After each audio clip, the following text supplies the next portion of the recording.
রাজকুমার আর তার বন্ধু হেঁটেই চলেছে বনের মধ্যের রাস্তা দিয়ে। আর কতটা পথ এভাবে হাঁটতে হবে কে জানে। বন তো নয়, যেন অন্ধকারের রাজ্য। তারপর কোথায় যাচ্ছি তারও কোনো ঠিকানা নেই। মন্ত্রী অনেক খুঁজে বের করলো রাজকুমার এবং তার বন্ধুকে। এরপর মন্ত্রী আড়াল থেকে একটি ধোঁয়া ছড়িয়ে দিল।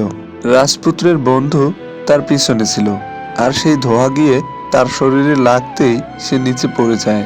রাজপুত্রের সেসব চোখেই পড়ল না, সে সামনের দিকে এগিয়েই চলল। এরপর মন্ত্রী বলে, একবার যখন সুযোগ পেয়েছি সেটা আর কিছুতেই হাতছাড়া করব না।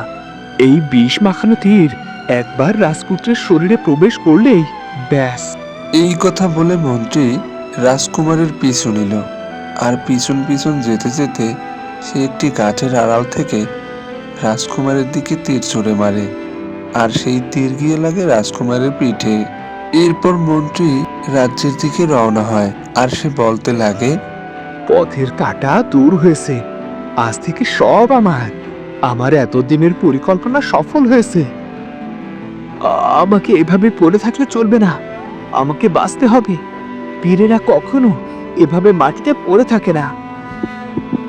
এরপর রাজকুমার তার পিঠ থেকে তীর বের করে সে রাজপ্রাসাদের দিকে রওনা হয়, আর সবার চক্ষু আড়াল করে সে রাজপ্রাসাদের ভিতরে প্রবেশ করে। এই বিষয়টি রাজপ্রহরী টের পেয়ে রাজাকে গিয়ে খবরটি জানায়। মহারাজের জয় হোক। এক গুপ্ত শত্রুর কোনো এক দস্যু আমাদের প্রাসাদে ঢুকে পড়েছে মহারাজ।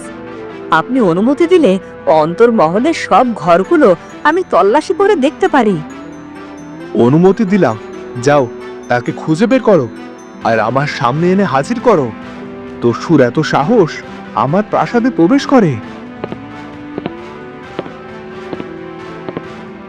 আর এদিকে সেই আহত রাজকুমার ধীরে ধীরে করে সেই টেকো রাজকুমারীর ঘরে ঢুকে পড়ে। সে তখন তার নিজের ঘরে বসেছিল। কি তুমি এখানে এলে কেমন করে? আরে কি হয়েছে তোমার? কি চাই এখানে? জানো না বাইরের লোকের অন্দরে প্রবেশ নিষেধ। পানি, একটু পানি।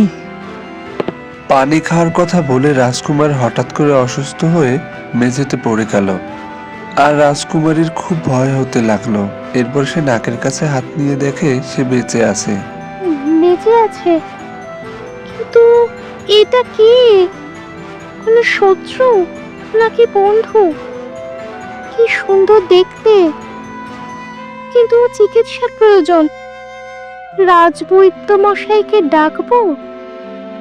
না না, তাহলে সবাই জেনে যাবে আমার পক্ষে পরপুরুষের পা পড়েছে, আমার বদনাম হয়ে যাবে। এমন সময় সৈন্য রাজকন্যা পরিণীতার ঘরে এসে কড়া নাড়ল। রাজকন্যা, রাজকন্যা! আপনি এখানে এই সময়? প্রাসাদে একজন দস্যু এসেছে, সে আহত। আপনি কি তাকে দেখেছেন? আমরা আপনার ঘর তল্লাশি নিতে এসেছি।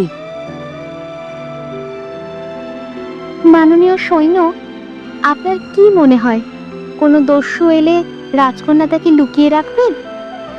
আর আমার কক্ষে কোনো বাইরের কেউ এসে তল্লাশি নিলে আমি অপমান বোধ করব।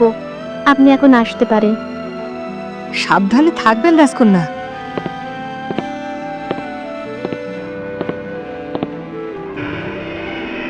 এরপর রাজকন্যা পরিণীতা রাজকুমারের ক্ষতে ওষুধ লাগিয়ে দেয়।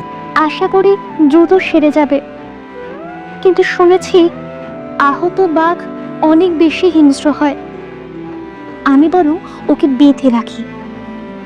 কিন্তু ও যদি দস্যু হয় তাহলে আমি কি করব? সে যাই হোক, সবার আগে সে তো মানুষ। এদিকে রাজপুত্রের বন্ধুর জ্ঞান ফিরে যায়। এরপর সে তার বন্ধুকে খুঁজে না পেয়ে খুব ঘাবড়ে যায়, এবং এদিকে ওদিকে তার বন্ধুকে খুঁজতে শুরু করে। কোনো সৈন্য সাথে না এনে আমাদের বড্ড ভুল হয়েছে। এখন আমি কি করব? কোথায় যাব? কোথায় গেলে পাবো রাজপুত্রের দেখা? সে কি ঠিক আছে? আমি বরং প্রাসাদে গিয়ে দেখি, মহারাজকে খবর পাঠাই। খোদা করুন কোনো বিপদ যেন না হয়।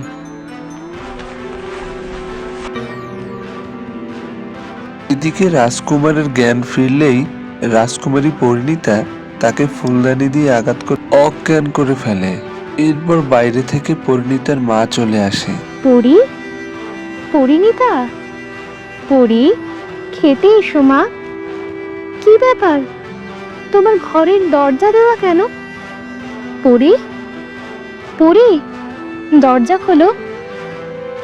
হায় হায়, মা এসে গেছে। কি হবে এবার?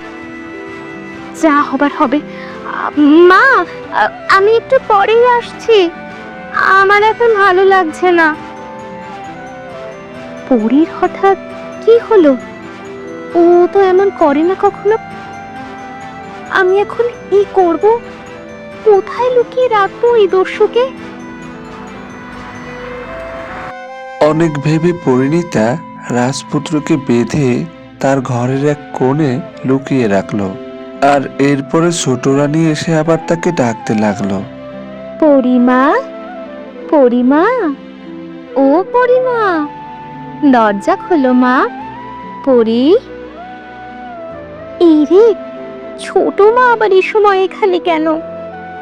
যাই, আমি আগে বাইরে গিয়ে দেখি। এনার তো গভীর ক্ষত, ওষুধ পড়েছে, এখন হয়তো উনি ঘুমাবেন, তবে সাবধানের মান নেই।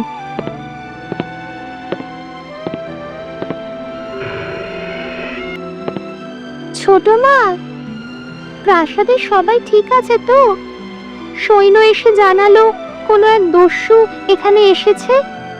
আমি ভয়ে দরজা আটকে বসে আছি, দরজা খুলতে সাহস পাচ্ছিলাম না।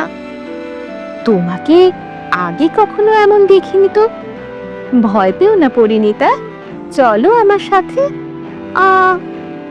আমার বড্ড ঘুম পাচ্ছে ছোট মা, আমি একটু ঘুমিয়ে নি। কি হয়েছে তোমার? শরীর খারাপ লাগছে? রাজবৈদ্যকে খবর পাঠাবো? না ছোট মা, তেমন কিছু না, আমি এবার ঘুমোতে যাই। এরপর ঘুমানোর কথা বলে পরিণীতা তার নিজ কক্ষে আবার প্রবেশ করে এবং দেখতে পায় রাজকুমারের জ্ঞান ফিরেছে। তারপর সে আবার একটি ফুলদানি নিয়ে তার সামনে দাঁড়ায়। আমার বড্ড রাগ হচ্ছে। আমাকে ওস্তাদজি কত কিছু থেকে নিজেকে রক্ষা করতে শিখিয়েছে, ছুরি, বল্লম, তীর, তলোয়ার। অথচ ওস্তাদজি আমাকে ফুলদানির আঘাত থেকে কিভাবে রক্ষা করতে হয় সেটা শেখায়নি। তবে আঘাতটা ফুলের হলে ভালো হতো না? তুমি কি সত্যিই দস্যু? তোমার মতো ছোটখাটো দস্যুর জন্য আমার ফুলদানি যথেষ্ট। তবে দরকার পড়লে তরোয়াল চালিয়েও আমি নিজেকে রক্ষা করতে পারি। তার মানে মায়াবী কন্যা অস্ত্রবিদ্যাও জানে? রাজকন্যা পরিণীতা এর আগে কখনো এরকম যুবকের সাথে কথা বলেনি, কিন্তু কেন জানি এই যুবকের সাথে কথা বলে হঠাৎ করে তার ভালো লাগতে শুরু করলো। আর এদিকে রাজকুমারেরও তাকে দেখে অনেক ভালো লাগতে শুরু করলো। তার মায়ায় মুগ্ধ হয়ে তার মনেই পড়লো না যে তার মাথায় চুল নেই। তুমি বড্ড বেশি কথা বলো। আমাকে বারবার কেন অজ্ঞান করতে চাচ্ছেন আপনি, সেটা কি জানতে পারি? নাকি আমাকে অজ্ঞান করে মায়াবী কন্যা আমাকে দেখার সুযোগ নিত? এইবার কিন্তু সত্যি সত্যি মারবো। এমন চোখে চোখ রেখে মরে যাওয়া স্বস্তির। আমি অচাঁদ স্পর্শী, চাঁদের আলো ছোঁয়ালে আমার বদনাম হবে। আচ্ছা, তুমি আমাকে এখানে বেঁধে কেন রেখেছো? দস্যুকে তাহলে কি করা উচিত ছিল? লোকজন ডেকে আমাকে ধরিয়ে দিতে পারতে। আমি কোনো সাধারণ মেয়ে নই, এ রাজ্যের রাজার একমাত্র কন্যা পরিণীতা। তাই সবার যা মানায় আমাকে তা মানায় না। আপনি আহত ছিলেন, আপনার সাহায্যের প্রয়োজন ছিল, তাই সাহায্য করেছি। আশা করি আপনি এখন অনেকটাই সুস্থ। আপনি এখন যেতে পারেন। ওদিকে একটা দরজা আছে, ওখানে পাহারা নেই। রাজকন্যার মহানুভবতা, আপনার এই ঋণ আমি কোনোদিনও ভুলতে পারবো না। যদি আবারও কখনো আপনার সাথে আমার দেখা হয়, তাহলে আপনার এই ঋণ শোধ করার চেষ্টা করব আমি। তখন রাজকন্যা পরিণীতা রাজকুমারকে তার বাঁধন হতে মুক্ত করে দেয়, আর রাজকুমার তার রাজ্যের দিকে রওনা হয়। আর এদিকে রাজকুমারের বন্ধু রাজার কাছে গিয়ে খবরটি জানিয়ে দেয়। মহারাজ, মহারাজ, কি হয়েছে? তুমি এমন বিধ্বস্ত অবস্থায় প্রাসাদে?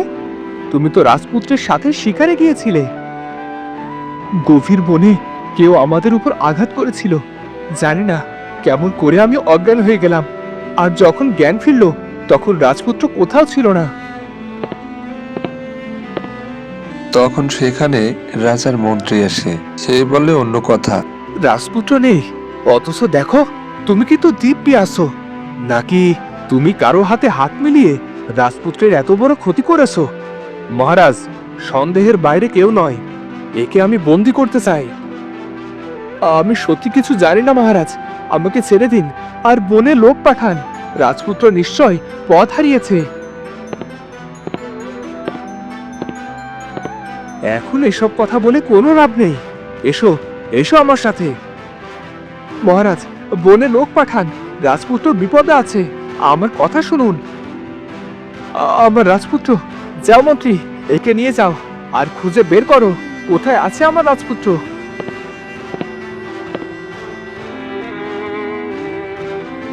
তো বন্ধুরা, ওদিকে পরিণীতার বারবার রাজপুত্রের কথা মনে পড়ছে। রাজপুত্র আর পরিণীতার কি আর কখনো দেখা হবে তা দেখবো আমরা পরবর্তী পর্বে। গল্পটি ভালো লাগলে লাইক, কমেন্ট, শেয়ার ও সাবস্ক্রাইব করুন।